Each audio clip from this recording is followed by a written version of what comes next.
ሀገራችን ኢትዮጵያ ለ2018 ኢምፖርት ላደረገቻቸው 8 ምርቶች ውስጥ $9 ቢሊዮን በጀት አልቅታለች።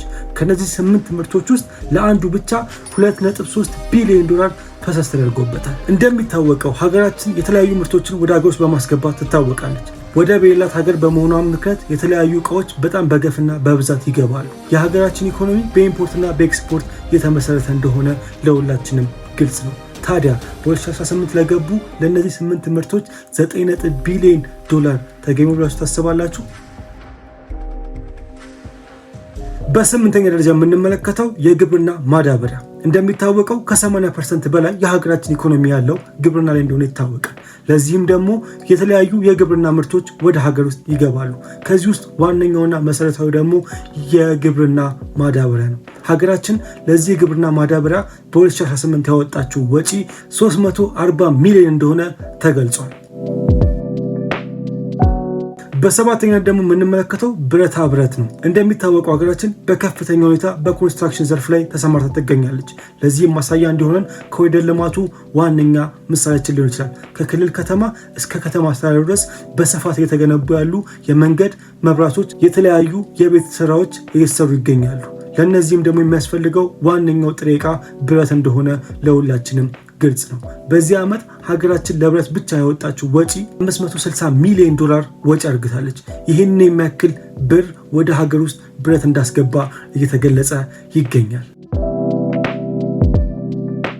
በስድስተኛ ደረጃ የተጠቀሰው ፕላስቲክና ፓኬጂንግ ነው። እንደሚታወቀው ሀገራችን የእጅ ፌስታሎች ማገዷ ይታወቃል። ከሱቅም ከእጃችን ላይ እንደተከለከለን ግልጽ ነው። ግን ወደ ሀገር ውስጥ ከመግባት እነዚህ ፕላስቲኮች አልቆሙም። እነዚህ ፕላስቲኮች እጃችን ላይ የምንይዛቸው ሳይሆኑ ለውሃ ማሸጋ እንዲሁም ለተለያዩ ማሸጊያዎች የሚውል ፕላስቲኮች እንደሆኑ ተገልጿል። ስለዚህ እነዚህ ፕላስቲኮች በ2018 $600 ሚሊዮን ፈሰስ ተደርጎባቸው የፕላስቲክ ምርቶች ወደ ሀገር ውስጥ ገብተዋል።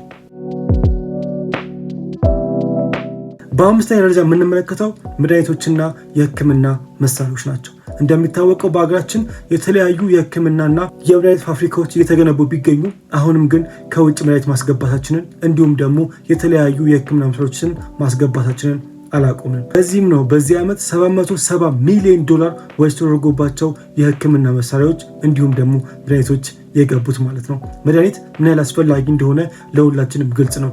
ከገጠር እስከ ከተማ ለሁሉም ሰው የሚያስፈልገው ስለሆነ $770 ሚሊዮን ወጪ ተደርጎበት ወደ ሀገር ውስጥ ገብቷል ማለት ነው። በአራተኛ ደረጃ ደግሞ የምንመለከተው መኪናና ስፔር ፓርት ነው። እንደሚታወቀው መኪና ከቅንጦት ካለፈ ሰነባበተ።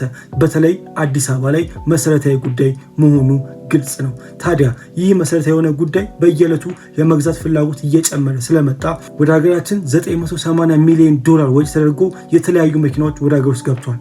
ይህ በየመደብሩ ወይም ደግሞ በየመኪና መሸጫው ስፍራ የምናያቸውን ጭምር መኪናዎች ይመለከታል።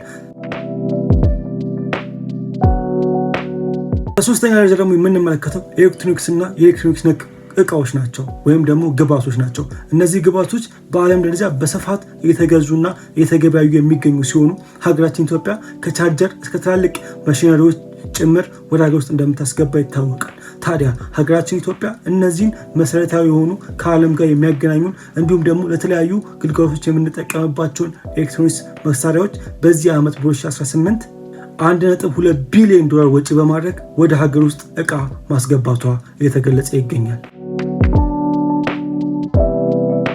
በሁለተኛ ደረጃ ደግሞ የምንመለከተው ማሽነሪና ኢንዱስትሪ ግብዓቶች ናቸው። ሀገራችን በጣም በስፋትና በከፍተኛ ፍጥነት እየሰራችበት የምትገኘው የኢንዱስትሪ ዘርፉ ነው። ኢንዱስትሪ ዘርፉ ደግሞ ጥሬ ዕቃ እንዲሁም ደግሞ ማሽነሪዎች ያስፈልጉታል። እነዚህ ማሽነሪዎች ደግሞ ለማሟላት ሀገራችን በቂ የሆነ የማምረት አቅም ስለሌላት ይህንን ለምታሟላበት አቅም የላትም ማለት ነው። ስለዚህም በውጭ ማርኬት ሄዳ ኢምፖርት በማድረግ እነዚህን ግብዓቶች ለኢንዱስትሪና ለማሽነሪዎቹ ታሟላለች ማለት ነው። ታዲያ ይህ በዚህ 2018 ዓ.ም ለዚህ ዘርፍ ብቻ የወጣው $1.5 ቢሊዮን እንደሆነ ተመልካቾች። አሁን ደግሞ በአንደኛ ደረጃ የተቀመጠው በጣም ከፍተኛ ብር ወይም ደግሞ ከፍተኛ ዶላር እያስወጣን የሚገኘው ምንድን ነው? እሱም ነዳጅ ነው። እንደምታውቁት ይችን ሰሞን በጣም በነዳጅ ሰልፍ ተቸግረን እንደነበረ ታውቃላችሁ። ሀገራችን ከትንሽ እስከ ትልቅ ማሽነሪዎቿ በነዳጅ የሚንቀሳቀሱባት ታውቃላችሁ። ከጄኔሬተር አንስታችሁ እስከ ትልቅ ማሽኖች፣ መኪኖች እንዲሁም የተለያዩ መገልገያ ቁሶች በነዳጅ ኃይል የሚሰሩ ናቸው ማለት ነው። ታዲያ ሀገራችን ኢትዮጵያ ለዚህ በጣም ፍላጎቱ ትልቅ ለሆነ ምርት ምን ያህል በ2018 አወጣች? እንዳልኳችሁ በጣም ከሁሉም ከፍተኛ ቁጥር የያዘው የነዳጅ ዘይት ምርት ወደ ሀገር ውስጥ መግባቱ ነው ማለት ነው። ሀገራችን በዚህ 2018 ለነዳጅ ብቻ 2.3 ቢሊዮን ዶላር ፈሰስ አድርጋለች። ታዲያ እናንተ አሁን ከዘረዘሩ 8 ምርቶች ውስጥ በየትኛው ቢሳተፉ ትርፋማ ሊሆኑ እንደሚችሉ ታስባላችሁ?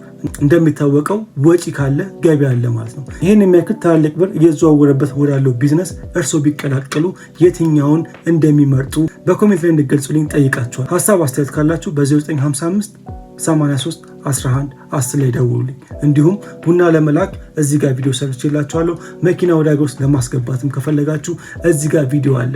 ኢምፖርት ለማድረግ ደግሞ ካሰባችሁ ኢምፖርት የምታደርጉበትን ሲስተም እንዴት ሪጅስተር እንደምታደርጉ ቪዲዮ ሰርቼላችኋለሁ። ውስጥ ገብታችሁ ተጋበዙልኝ። ሳምንት እስክንገናኝ ሰላም ሁኑ። እንደኔ ገንዘብ መስራት የሚያስደስታችሁ ሰዎች ይህንን ፋሚሊ ሰብስክራይብ በማድረግ ይቀላቀሉ።